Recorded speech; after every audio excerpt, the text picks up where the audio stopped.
When British troops entered the defenses on Brooklyn Heights, they found fading campfires, empty earthworks, abandoned equipment, and no Continental Army. During the night, Washington had moved roughly 9,000 soldiers across the East River. The British had controlled the land approaches and dominated the harbor. Dawn had arrived before the retreat was complete. Then fog covered Brooklyn long enough for the final crossings. It is one of the most cinematic escapes in American history, but the legend creates a difficult question. Did weather save the revolution, or did Washington save it by finally recognizing which part of his position could not be sacrificed? The most dramatic version of the story is simple. Washington was trapped. The British Navy controlled the water. A mysterious fog appeared. The American Army vanished. The real sequence is more complicated and more revealing. The Royal Navy did not fully seal the East River during the critical period. A strong northeast wind made it difficult for British ships to enter the channel. Later, conditions shifted enough to improve the operation of the smaller American boats. Most of the army crossed during the night, but dawn came before the final stage was complete. The fog extended concealment after darkness ended. Weather therefore gave the Americans several separate advantages. The wind complicated British naval movement. Changing conditions helped the American boats. Fog hid the final withdrawal. Remove any one of those advantages, and the risk increases. But weather did not design the operation. Weather did not collect boats from distant waterways. Weather did not keep campfires burning. Weather did not stretch the rear guard across emptying defenses. Weather did not row exhausted men through a tidal current.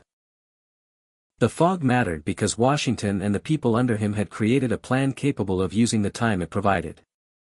What if the fog had formed but the boats had never arrived? Nothing would have been saved. What if the boats arrived but the rear guard collapsed? The British would have discovered the retreat. The weather became decisive only because human discipline had already carried the operation to its final hour. A serious account must also acknowledge that Washington was not a flawless commander at Brooklyn. He divided his army between Manhattan and Long Island. Even after the British landed at Gravesend Bay, he remained uncertain whether Long Island was the principal target. The outer line across the wooded heights was too long for the available troops. Jamaica Pass was inadequately guarded. Command arrangements became less effective after Nathaniel Greene fell ill. Intelligence and reconnaissance failed to reveal the scale of the British night march. The British victory was not an accident. Howe, Clinton, Cornwallis, and their troops used information, deception, and maneuver effectively. Washington's army entered the trap because the American defense had serious weaknesses. That makes the retreat more important, not less. Leadership is not only the ability to avoid mistakes. Sometimes it is the ability to recognize when a mistake has created a new reality. Before August 27, Washington believed Brooklyn should be held. By August 29, he understood that preserving the army mattered more than preserving the position.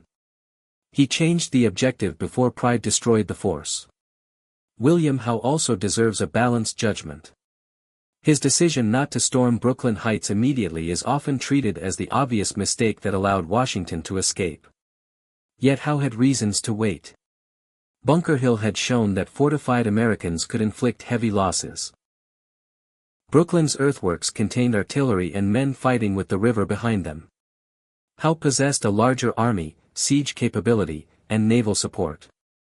He believed the Americans could be contained and forced to surrender without a costly frontal assault. This was not an absurd strategy.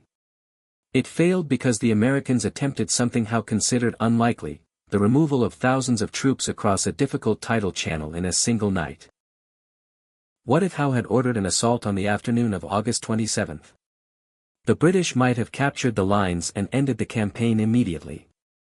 They might also have suffered severe losses in another frontal attack.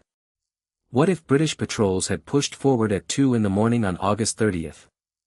They might have discovered that parts of the American line were nearly empty. History often turns not on one commander making a foolish decision, but on two reasonable decisions colliding. and one being defeated by circumstances neither side fully controlled. The question of what the fog saved depends on understanding what the Continental Army meant to the revolution. The new United States possessed Congress, state governments, political ideals, and the Declaration of Independence. But those institutions could not physically prevent British troops from occupying territory. The Continental Army gave the revolution continuity. As long as Washington retained a field army, Britain had to continue campaigning. It had to transport soldiers, protect supply lines, occupy cities, defend posts, and search for a decisive encounter. Washington increasingly understood that territory could be lost and recovered. The army could not be easily replaced. New York mattered. The army mattered more. This logic shaped his later strategy. He often retreated when destruction threatened, avoided decisive engagements under unfavorable conditions, and waited for opportunities. Critics sometimes described this as excessive caution. Yet the political nature of the war rewarded survival. Britain did not need to occupy every American town. It needed to convince Americans that resistance was hopeless. A surviving Continental Army made that conclusion impossible. The counterfactual is disturbing. What if the fog had not formed? Some troops would probably still have escaped. Much of the army had already crossed during the night. But the rear guard, remaining equipment, and perhaps senior commanders could have been captured. If Washington himself had been taken, the political effect would have been enormous. Congress would have needed another commander.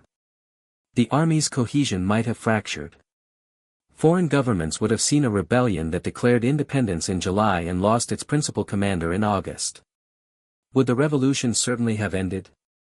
No honest historian can say that. The struggle involved 13 states, local militias, political networks, and widespread resistance. Another leader might have continued the war. But the loss of Washington and the main Continental Army would have given Britain the decisive victory it failed to achieve throughout the conflict. The revolution would have entered its first autumn without its central military institution. That is why Brooklyn matters. Not because the fog guaranteed independence. Because it prevented a defeat that might have made independence impossible. The escape did not end the crisis. Manhattan was also an island, and the British still controlled the harbor. On September 15, British forces landed at Kipps Bay. American defenders broke and retreated. Washington again faced the danger of divided forces. The next day, American troops fought more effectively at Harlem Heights, improving morale but not reversing the campaign. The British captured New York City and held it for the remainder of the war. Washington retreated north and then through New Jersey. Forts fell. Men deserted. Enlistments approached expiration. The army saved at Brooklyn continued moving toward another possible collapse. The fog did not make the revolution safe. It gave the revolution another crisis to survive. By December 1776, Washington's remaining army stood across the Delaware River in Pennsylvania. British and Hessian posts spread through New Jersey. American morale was weak. The year that began with independence appeared ready to end in failure. Then Washington planned another night movement across another dangerous body of water. During the night of December 25 to 26, American forces crossed the ice-filled Delaware and attacked the Hessian garrison at Trenton. John Glover's mariners again helped manage the boats. The connection between Brooklyn and Trenton is direct. The army preserved in August remained capable of acting in December. Without the Brooklyn escape, there may have been no force able to cross the Delaware. Without Trenton, the revolution might not have recovered confidence. Brooklyn did not produce victory. It preserved possibility. The war continued for years. In 1777, the American victory at Saratoga helped persuade France to enter the conflict openly. French military and naval support transformed the strategic balance. In 1781, American and French forces trapped Cornwallis at Yorktown while a French fleet controlled the Chesapeake. The reversal is striking. At Brooklyn, British naval power threatened to trap Washington against the East River. At Yorktown, French naval power helped trap a British army against the Virginia coast.